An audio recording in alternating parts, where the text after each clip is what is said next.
ಆತ್ಮೀಯ ವಿದ್ಯಾರ್ಥಿಗಳೇ, ಇಂದಿನ ಸೆಷನ್ನಲ್ಲಿ ನಾವು ಭಾರತೀಯ ಮಹಿಳಾ ಸಮಾಜಶಾಸ್ತ್ರಜ್ಞರಲ್ಲಿನೇ ಮುಂಚೂಣಿಯಲ್ಲಿರುವಂಥ ಶ್ರೀಮತಿ ಇರಾವತಿ ಕರ್ವೆ ಇವರ ಪ್ರಾರಂಭಿಕ ಜೀವನ ಮತ್ತು ಸಮಾಜಶಾಸ್ತ್ರಕ್ಕೆ ಇವರ ಕೊಡುಗೆಗಳೇನು ಅಂತನ್ನುವಂಥದ್ದನ್ನು ಇವತ್ತಿನ ದಿನ ನಾವು ನೋಡೋಣಂತೆ. ಇರಾವತಿ ಕರ್ವೆ ಇವರು ಭಾರತೀಯ ಒಬ್ಬ ಸಮಾಜಶಾಸ್ತ್ರಜ್ಞೆ ಅಷ್ಟೇ ಅಲ್ಲದೆ ಇವರೊಬ್ಬ ಶಿಕ್ಷಣ ತಜ್ಞೆ, ಅದೇ ರೀತಿಯಾಗಿ ಮಾನವಶಾಸ್ತ್ರಜ್ಞೆ. ನಂತರದಲ್ಲಿ ಮರಾಠಿಯಲ್ಲಿ ತುಂಬಾ ಪ್ರಸಿದ್ಧರಾಗಿರುವಂಥ ಒಬ್ಬ ಬರಹಗಾರ್ತಿಯಾಗಿ ಗುರುತಿಸ್ಕೊಳ್ತಾರೆ. ಇವರ ತಂದೆ GH ಕರಾಮ್ಕರ್, ಇವರೊಬ್ಬರೇ ಇಂಜಿನಿಯರ್ ಆಗಿದ್ದರು. ಇವರು ಮಿಯಾಂಗ್ನ ಬರ್ಮಾದಲ್ಲಿ ಜನಿಸ್ತಾರೆ. ಇವರ ಜನನ 1905 ಡಿಸೆಂಬರ್ 15 ಆಗ್ತೈತಿ. ಅದೇ ರೀತಿಯಲ್ಲಿ ಇವರು ಆಗಸ್ಟ್ 11, 1970 ಕಾಲವಾಗ್ತಾರೆ.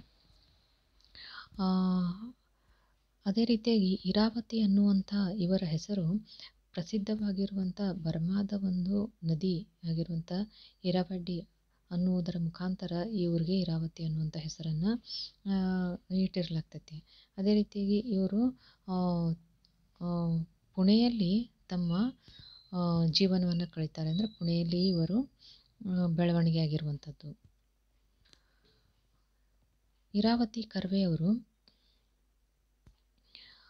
ಇವರ ಮಾವ ಮಹರ್ಷಿ ಧೋಂಡೋ ಕೇಶವ್ ಕರ್ವೆ ಅನ್ನುವಂಥವರು.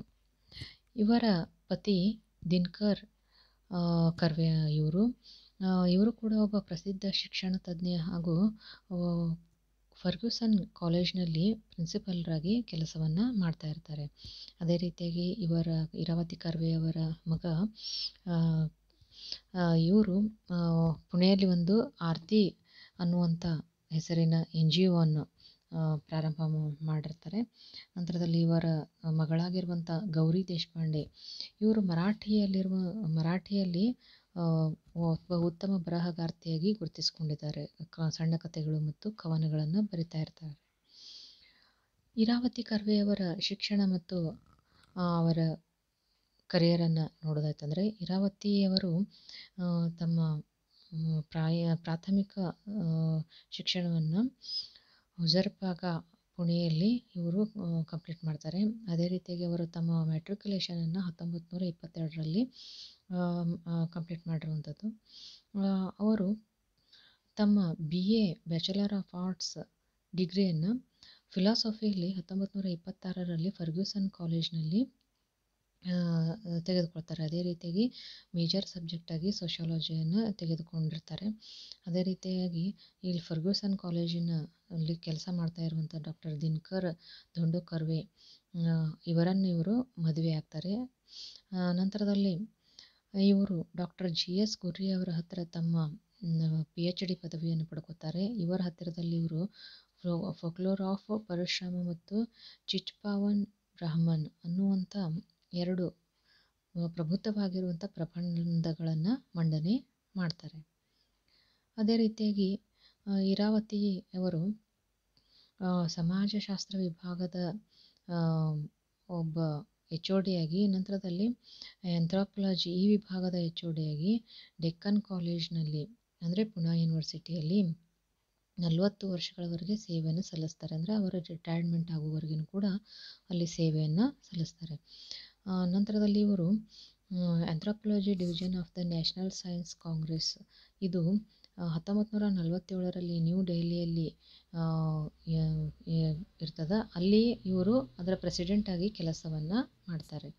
ಅದೇ ರೀತಿಯಾಗಿ ಇವರು ಪುಣಾ ಯೂನಿವರ್ಸಿಟಿಯ ಸೋಷಿಯಾಲಜಿ ವಿಭಾಗದ HOD ಆಗಿಯೂ ಕೂಡ ಕೆಲಸವನ್ನು ಮಾಡ್ತಾರೆ. ನಂತರದಲ್ಲಿ ಇವರು SNDT ಕಾಲೇಜಿನ ವೈಸ್ ಚಾನ್ಸಲರ್ ಆಗಿ ಸ್ವಲ್ಪ ಸಮಯದವರೆಗೆ ಸೇವೆಯನ್ನು ಸಲ್ಲಿಸ್ತಾರೆ. ನಂತರದಲ್ಲಿ ಇವರು ಬೇರೆ ಬೇರೆ ದೇಶಗಳಿಂದ ಬೇರೆ ಬೇರೆ ಇದರ ಸ್ಟ್ರೀಮ್ನಿಂದ ಇನ್ವೈಟ್ ಮಾಡಲ್ಪಡ್ತಾರೆ. ಅದರಲ್ಲಿಯೂ ಕೂಡ school of oriental and African studies of the university of ಲಂಡನ್ನಲ್ಲಿ ಇವರು 1951 ರಿಂದ 52 ಅಲ್ಲಿ ಇರ್ತಾರೆ. ಅಲ್ಲಿಂದ ಅವ್ರಿಗೆ ಇನ್ವೈಟ್ ಮಾಡಿರುವಂಥದ್ದು, ಆಹ್ವಾನವನ್ನು ಕೊಟ್ಟಿರ್ತಾರೆ.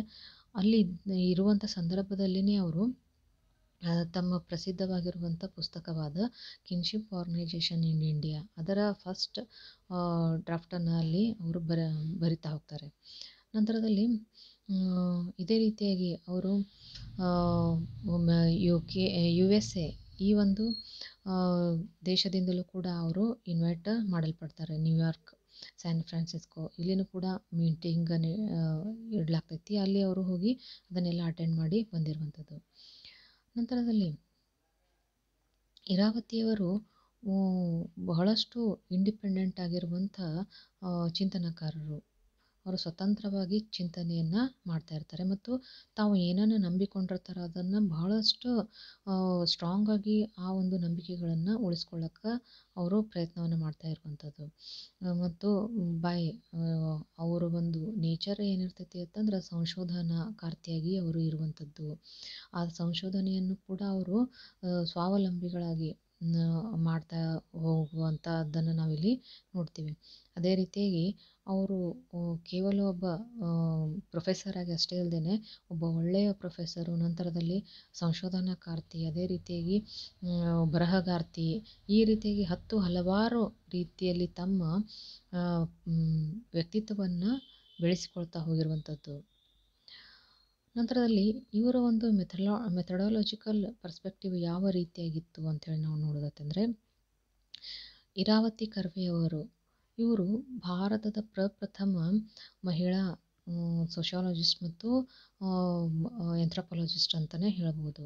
ಯಾಕಂದರೆ ಈ ಒಂದು ಸಂದರ್ಭದಲ್ಲಿ ಇವರು ಒಂದು ಈ ಫೀಲ್ಡಿಗೆ ಬಂದಾಗ ಭಾರತದಲ್ಲಿ ಸಮಾಜಶಾಸ್ತ್ರ ಮತ್ತು ಮಾನವಶಾಸ್ತ್ರ ಇವೆರಡೂ ಕೂಡ ಅತ್ಯಂತ ಒಂದು ಬೆಳವಣಿಗೆಯ ಹಂತದಲ್ಲಿ ಇರುವಂಥದ್ದು, ಇನ್ನು ಬೆಳವಣಿಗೆ ಆಗ್ತಾ ಇರುವಂಥ ಹಂತದಲ್ಲಿ ಇರುವಂಥದ್ದಾಗಿತ್ತು.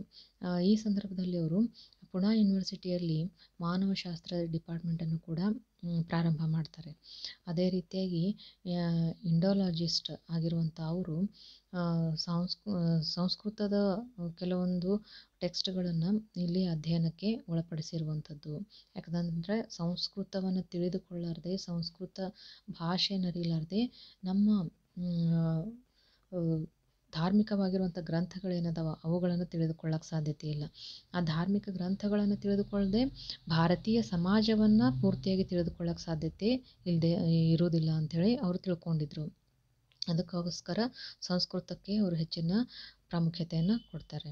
ಅದೇ ರೀತಿಯಾಗಿ ಅವರು ಕೆಲವೊಂದು ಜನಪದ ಸಾಂಗ್ಸ್ ಏನದಾವ, ಜನಪದ ಹಾಡುಗಳು ಅವುಗಳನ್ನು ಸಂಗ್ರಹವನ್ನು ಮಾಡ್ತಾರೆ. ಅದೇ ರೀತಿಯಾಗಿ ಸ್ತ್ರೀಯರಿಗೆ ಸಂಬಂಧಪಟ್ಟಿರುವಂಥ ಪೊಯಮ್ಸ್ ಏನಿರ್ತಾವೋ ಅವುಗಳನ್ನೆಲ್ಲ ಟ್ರಾನ್ಸ್ಲೇಟ್ ಮಾಡ್ತಾ ಹೋಗಿರುವಂಥದ್ದು.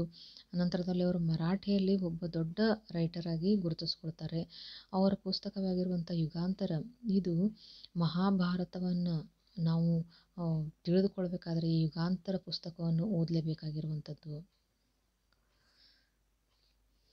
ನಂತರದಲ್ಲಿ ಇವರ ಒಂದು ಇಂಡಾಲಜಿಕಲ್ ಪರ್ಸ್ಪೆಕ್ಟಿವ್ ಏನಿದೆ ಅದು ಲೂಯಿಸ್ ಡುಮಾಂಟ್ ಅವರಂತ್ರ ಬೇರೆಯದೇ ಆಗಿರುವಂಥದ್ದನ್ನು ನಾವಿಲ್ಲಿ ನೋಡ್ತೀವಿ. ಯಾಕಂತಂದರೆ ಇಲ್ಲಿ ಇರಾವತಿ ಕರ್ವೆಯವರು ಸಂಸ್ಕೃತದ ಟೆಕ್ಸ್ಟ್ಗಳನ್ನೆಲ್ಲ ಯಾಕೆ ಓದ್ತಾರೆ ಅಂತಂದರೆ ಅದರ ಮುಖಾಂತರ ನಾವು ಇಂದಿನ ಜೀವನವನ್ನು ಅರ್ಥೈಸಿಕೊಳ್ಳೋಕೆ ಸಾಧ್ಯತೆ ಆಗ್ತೈತಿ ಅಂತ ಹೇಳಿ ಅನ್ನುವ ಸಲುವಾಗಿ ಅವರು ಕ್ಲಾಸಿಕಲ್ ಆಗಿರುವಂಥ ಎಲ್ಲ ವಿಷಯಗಳನ್ನು ಅಧ್ಯಯನ ಮಾಡ್ತಾ ಹೋಗ್ತಾರೆ. ಯಾಕಂತಂದರೆ ಹಿಂದೆ ಹೇಳಿರುವಂಥದ್ದೆಲ್ಲನೂ ಕೂಡ ಗೊಳ್ಳಲ್ಲ ಸುಳ್ಳಲ್ಲ, ಅದರಿಂದ ನಮ್ಮ ಇಂದಿನ ಜೀವನವನ್ನು ನಾವು ಕಂಡುಕೊಳ್ಳೋಕೆ ಸಾಧ್ಯತೆ ಆಗಿರುವಂಥದ್ದು. ಅದೇ ರೀತಿಯಾಗಿ ಇರಾವತಿ ಕರ್ವೆಯವರ ಮೇಲೆ GS ಘುರ್ರೆಯವರ ಒಂದು ಇನ್ಫ್ಲುಯೆನ್ಸ್ ಬಹಳಷ್ಟು ಜಾಸ್ತಿ ಆಗಿರುವಂಥದ್ದು. ಅದೇ ರೀತಿಯಲ್ಲಿ ಅವರಿಬ್ಬರ ವಿಚಾರಗಳು ಹೊಂದಾಣಿಕೆ ಆಗ್ತಾ ಬಂದಿರುವಂಥದ್ದು. ಯಾಕಂತಂದರೆ GS ಘುರ್ರೆಯವರು ಕೂಡ ಏನು ಹೇಳ್ತಾರೆ ಅಂತಂದರೆ, ನಮ್ಮ ಭಾರತೀಯ ಸಮಾಜದ ತಳಹದಿಗಳು ಅಂತಂದ್ರೆ ಇಲ್ಲಿ ಕುಟುಂಬ, ಬಂಧುತ್ವ, ಜಾತಿ ಮತ್ತು ಧರ್ಮ ಇವೆಲ್ಲವನ್ನೂ ನೋಡ್ತಾ ಹೋದಾಗ ಮಾತ್ರ ನಮ್ಮ ಸಮಾಜವನ್ನು ನೋಡ್ಲಿಕ್ಕೆ ಸಾಧ್ಯತೆ ಐತಿ, ಅರಿತುಕೊಳ್ಳೋಕೆ ಸಾಧ್ಯತೆ ಐತಿ ಅಂತಂದು ಹೇಳಿರ್ತಾರೆ. ಅದೇ ರೀತಿಯಾಗಿ ಅದೇ ವಿಚಾರಗಳನ್ನೇ ಇಲ್ಲಿ ಇರಾವತಿ ಕರ್ವೆಯವ್ರದ್ದು ಕೂಡ ಇದ್ದಿರುವಂಥದ್ದು. ನಂತರದಲ್ಲಿ ಇಲ್ಲಿ ಭಾರತೀಯ ಸಮಾಜ ಅಂತಂದರೆ ಅದು ಹಿಂದೂ ಸಮಾಜವಲ್ಲದೆ ಮತ್ತು ಬೇರೆ ಅಲ್ಲ ಅಂತಂದು ಅವರು ಹೇಳಿರುವಂಥದ್ದು. ಅದೇ ರೀತಿಯಾಗಿ ಇರಾವತಿ ಕರ್ವೆ ಅವರು ಕೂಡ ಒಪ್ಪಿಕೊಂಡಿರುವಂಥದ್ದನ್ನು ನೋಡ್ತೀವಿ. ನಂತರದಲ್ಲಿ ಇಲ್ಲಿ ಇರಾವತಿ ಕರ್ವೆ ಅವರು ಸಮಾಜಶಾಸ್ತ್ರಕ್ಕೆ ಕೊಟ್ಟಿರುವಂಥ ಮಹತ್ವದ ಕೊಡುಗೆಗಳಲ್ಲಿ ಅವರ ಕೃತಿಗಳು ಬಹಳಷ್ಟದಾವ. ಅವರು ಪ್ರಮುಖವಾಗಿ ಇಂಗ್ಲೀಷ್ ಮತ್ತು ಮರಾಠಿ ಎರಡೂ ಭಾಷೆಗಳಲ್ಲಿ ಬರಿತಾ ಹೋಗ್ತಾರೆ. ಇಲ್ಲಿ ಒಂದನೇದಾಗಿ ಅವ್ರದ್ದು ಮುಖ್ಯವಾಗಿರುವಂಥ ಕೃತಿ ಅಂತಂದರೆ ಕಿನ್ಶಿಪ್ ಆರ್ಗನೈಜೇಷನ್ ಇನ್ ಇಂಡಿಯಾ ಅನ್ನುವಂಥದ್ದು. Next the Bhils of west Khandesh, ಇದು 1958ರಲ್ಲಿ ಅವರು ಬರೀತಾರೆ. ನಂತರದಲ್ಲಿ ಹಿಂದೂ ಸೊಸೈಟಿ ಆ್ಯಂಡ್ ಇಂಟರ್ಪ್ರಿಟೇಷನ್ 1961ರಿಂದ 68 ಅಲ್ಲಿ ಬರೆದಿರುವಂಥದ್ದು. Group relations in village community, ಇದು 1963ರಲ್ಲಿ ಬರೆದಿರುವಂಥದ್ದು. The social dynamics of a growing town and its surrounding area, ಇದನ್ನು 1965ರಲ್ಲಿ ಬರೀತಾರೆ. ಮಹಾರಾಷ್ಟ್ರ ಲ್ಯಾಂಡ್ ಆಫ್ ಪೀಪಲ್ 1968ರಲ್ಲಿ. Yugantara the land of and the end of an epoch ಅನ್ನುವಂಥದ್ದು 1968ರಲ್ಲಿ ಬರೀತಾರೆ. ಪರಿಪೂರ್ತಿ, ಇದು ಮರಾಠಿಯಲ್ಲಿ ಬರೆದಿರುವಂಥದ್ದು. ಭುವಾರ, ಇದು ಕೂಡ ಮರಾಠಿಯಲ್ಲಿ ಬರೀತಾರೆ. ನಂತರದಲ್ಲಿ ಆಮ್ಚಿ ಸಂಸ್ಕೃತಿ, ನಂತರದಲ್ಲಿ ಗಂಗಾಜಲ್ ಅನ್ನುವಂಥದ್ದು, ಇದೆಲ್ಲವೂ ಕೂಡ ಅವರು ಮರಾಠಿಯಲ್ಲಿ ಬರಿತಾ ಹೋಗ್ತಾರೆ.